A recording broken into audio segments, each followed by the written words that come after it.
to talk about all sorts of different things. She's got a lot of cool books out there, and we're going to talk about them here in just a few moments. Also, she's got a novel coming out here in a few moments. It's a really, really, really cool book. We've had Sandy on before, but I wanted to get Sandy on today to talk about all of this. Sandy, welcome back to the program. How are you, my friend? Doing well, sir. Thanks for having me. Now, you have been very busy. you have been a very, very, very busy bee lately. Let's talk about this new book. You've got a book series out. Kind of bring us up to speed on what's been going on since we had you on the show last. Well, the book series that's coming out, I put the first book out last year in January, and book 2 is coming out next week.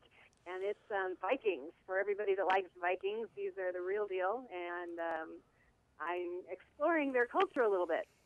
That's cool. That's what's happening. Let's chat about the book. Why did you choose Vikings, and kind of tell us a little bit more about this? Certainly. I wanted to write a book. I know, right? Anyway, no, I wanted to write a story that took place early in the Viking era in Ireland. And I found this guy's name, and he's real, and his name is Torgeis. That's one of his names. And so when I found a real person that came to Ireland, I decided to make my historical fiction series about him. Well, it gets to him. And that's why one of the reasons the series is called Irish Viking.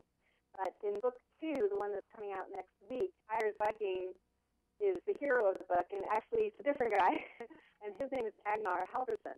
And he is coming to Ireland to settle, as the Vikings did to Ireland about 1,000 years ago.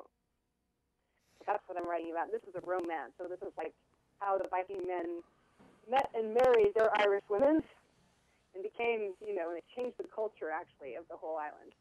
Well, this is such a cool book. Why write about Vikings when there is when I guess that the big thing is vampires these days?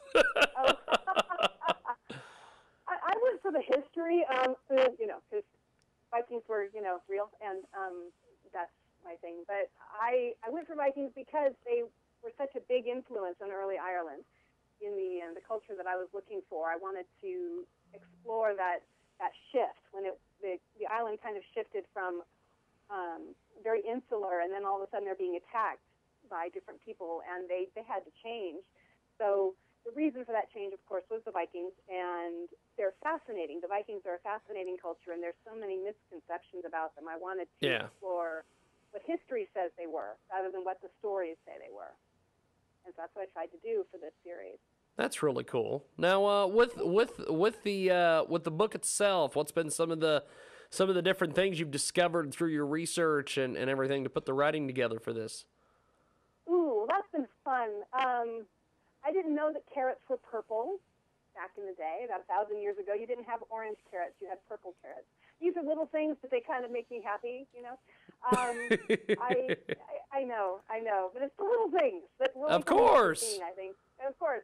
I looked at the different marriage customs, of course, in Norway, where my hero comes from, compared to the customs in Ireland.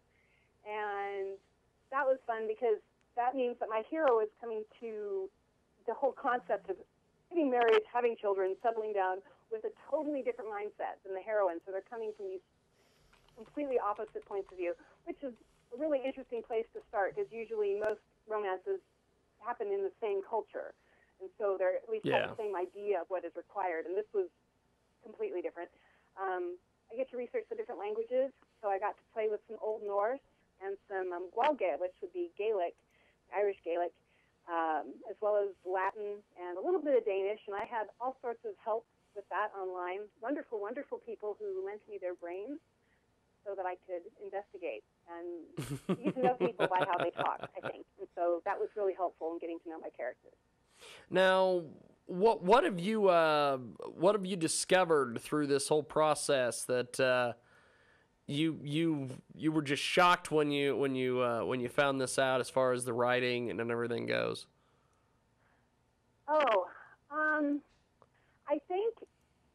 I mean, one of the things I discovered was the writing process and how I will never ever put a hero and heroine in it with the communication difficulties I gave Agnar and Ashleen, because that was really hard to write.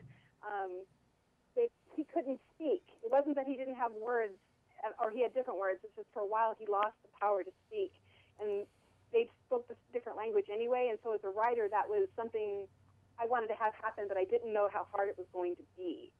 So that was, for Sandy, that was, oh wow, let's not do this one again, because that was rough. But with the people, I think the neat thing you find about Vikings is that they're very clean and orderly people. So much of their history we see, you know, the big guys with the fur and the R and the weapons. You know, right? I mean, yes. Yeah, okay. So they're clean and orderly. They had a very good sense of their personal hygiene, and there were no horned helmets, you know, things like this. But some of the stuff was interesting in that, like, if you slept with a guy's wife, you could pay him, and it was okay. So long as, you know, she was willing, and if he felt insulted, well, you could pay him for that. And I was like, really? Okay. That was odd. But, yeah, just lots of different cultural notes that you look and you go, really? Really? Yeah, so it was fun. Now, with this book, there is going to be a lot of people, and I'm sure that already you've had a lot of people reach out to you and ask you various questions.